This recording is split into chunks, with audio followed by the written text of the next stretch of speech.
అందరికీ నమస్కారం. మట్టి కళారూపాలని రక్షించుకోవాలనే ఒక ధ్యేయంతో భాషా సంస్కృతి శాఖ సంచాలకులు డాక్టర్ శ్రీ మామిడి హరికృష్ణ గారి అహర్నిశలు కష్టపడుతూ మట్టి కళారూపాలను వెలికితీస్తూ వాటిని బతికిస్తూ వాటిని దేశం కాదు ప్రపంచానికి పరిచయం చేస్తూ మట్టి కళారూపానికి ఒక వన్నె తెచ్చినటువంటి ఒక కళా పిపాసి డాక్టర్ శ్రీ మామిడి హరికృష్ణ గారు. అందులో భాగంగానే భాషా సంస్కృతి శాఖ ఆధ్వర్యంలో పెరల్స్ ఆర్ట్ క్రియేషన్స్ వారి సంయుక్త నిర్వహణలో ఈరోజు అంటే 18వ తారీఖు 2వ నెల 2024 రోజు నుండి 5వ తారీఖు 3వ నెల 2024వ తారీఖు వరకు 17 రోజుల పాటు కఠోర దీక్షగా సాగుతున్నటువంటి ఈ మహిళా బోనాల కోలాట శిక్షణ శిబిరం మన శ్రీ సీతారామచంద్ర స్వామి వారి దేవస్థానం జీడికల్లో దేవాలయం ఆవరణంలో జరుగుతుంది. ఇందులో 108 మంది మహిళలు,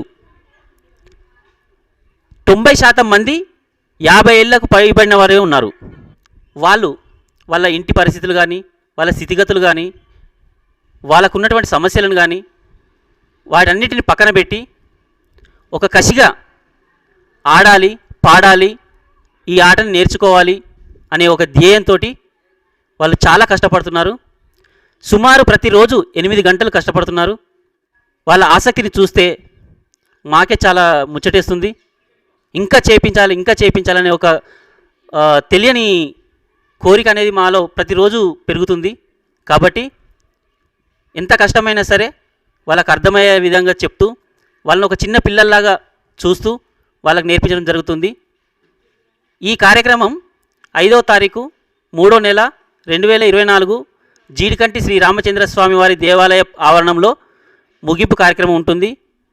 కాబట్టి ఇలాంటి అవకాశాలు ప్రభుత్వం మహిళలను గుర్తించి వారికి ఉచిత శిక్షణ శిబిరాలను నిర్వర్తించి వారిలో ఉన్నటువంటి కళను, నైపుణ్యతను బయటకు తీసుకురావడానికి చాలా కష్టపడుతుంది. కాబట్టి ఇలాంటి అవకాశాలు మరెక్కడైనా సరే ప్రభుత్వం తరపున ఎక్కడ నిర్వర్తించినా మహిళలు ఆసక్తిగా ఇటువంటి కార్యక్రమానికి హాజరై బోనాల కోలాటాన్ని నేర్చుకొని వాళ్ళ జీవనోపాధిని కానీ, వాళ్ళు ఉన్నటువంటి కళని కానీ బయట ప్రపంచానికి తెలియజేసే ఒక గొప్ప అవకాశం. కాబట్టి దీన్ని సద్వినియోగపరచుకొని వినియోగించుకోగలరు. దీనికి ముఖ్యంగా మా ప్రత్యేక కృతజ్ఞతలు డాక్టర్ శ్రీ మామిడి హరికృష్ణ గారు, సంచాలకులు భాషా సంస్కృతి శాఖ, మరియు నా మిత్రుడు డాక్టర్ ఉస్తాద్ బిస్మిల్లా ఖాన్ అవార్డు గ్రహీత ఒగ్గు రవి గారికి నా హృదయపూర్వక నమస్కారాలు. ధన్యవాదాలు.